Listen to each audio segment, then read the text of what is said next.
Hey, what's up? What's up? So, Creature Commandos, if I was to give this out of 5, I would give this a 4.9 out of 5. Yeah, this show is awesome. The reason I'm not giving it a 5 out of 5 is because we only saw 2 episodes. I did not see everything. You know, man, it leaves you. It's what you. The second episode is what you call a cliffhanger. It's a proper cliffhanger because it leaves you at that point where things are getting very, very interesting. Now, why did I like it so much? Because this is coming from James Gunn.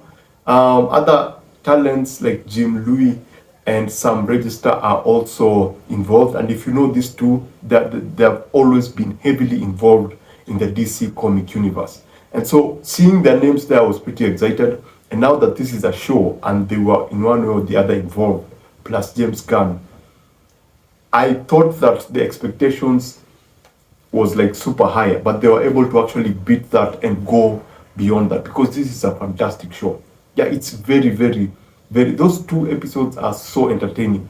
Even you know the way you enter into a show and they slowly introduce you and they bring you into the show. They don't do that here. They just throw you into it.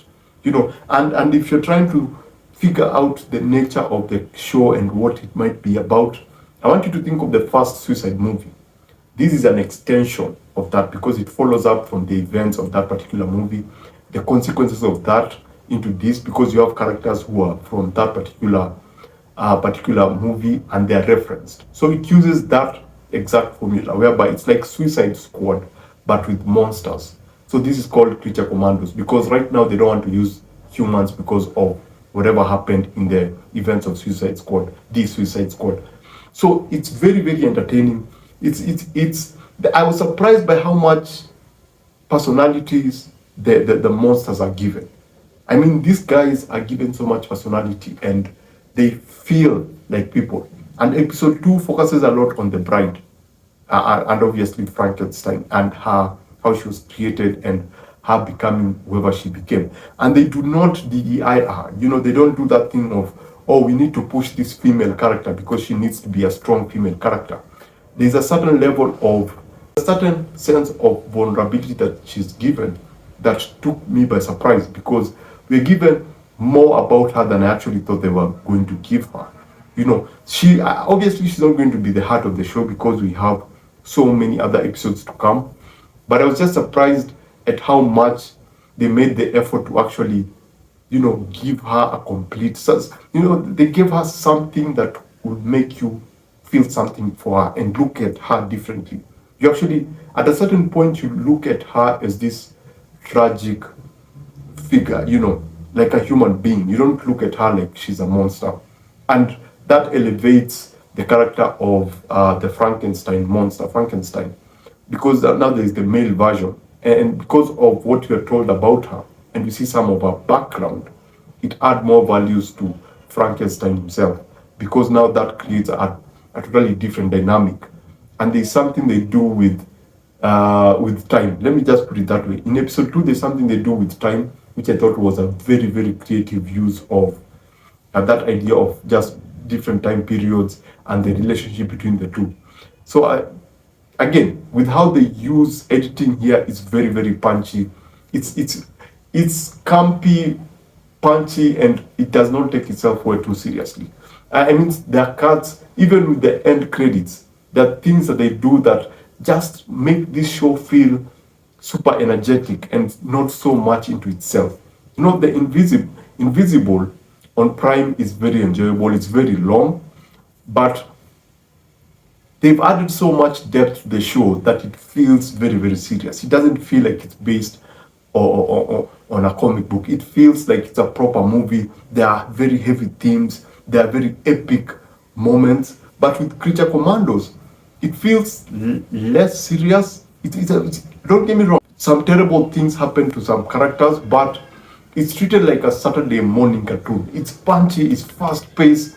The music, the way music is used and the way they edit things together, it just adds a certain level of fun to it that you don't see in a lot of these R-rated movies and shows. And so with the R rating, it's a necessity. It's not just there for the shock value.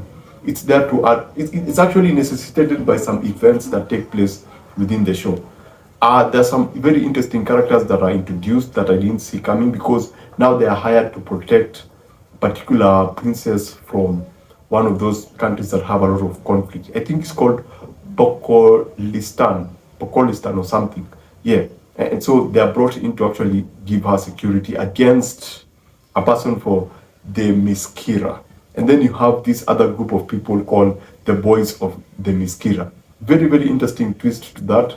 They're obviously making fun of something, but it does not feel like they're trying to look down at that group of people. They, in a way, made it make sense during episode 1 why that person is here, what her motivation is, and why this group of young men came together to actually follow her. So yeah, these 2 episodes are absolutely impressive in the writing, in the pacing, in the editing, and basically in making these creatures, especially the bride, feel like a person, feel alive, feel like she has a complex background. She came from somewhere, and still they don't lose that campy, playful nature of what an animation is supposed to be, because you can clearly tell the animators and the filmmakers were having fun. There's one particular fight scene with this guy who is on fire, who is more of a skeleton, but a skeleton on this green phosphorus fire.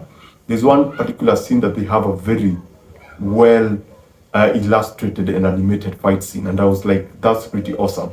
There's another fight scene with the bride. Again, the fight scenes are just on another level. Now you need to understand that the second episode came from Sam Liu, who has done a lot of DC animated movies, and some of the best DC animated movies. And you can see the fight scene, the quality of the fight scene within episode 2. So yeah, I would highly recommend this animated show, the first 2 episodes. It looks good, and I hope that they are going to continue with whatever they're doing within this particular episode. So basically that's it. Remember to always watch what you enjoy and enjoy what you watch. I shall see you on the next one. Yeah, it's a 4.9. Adios.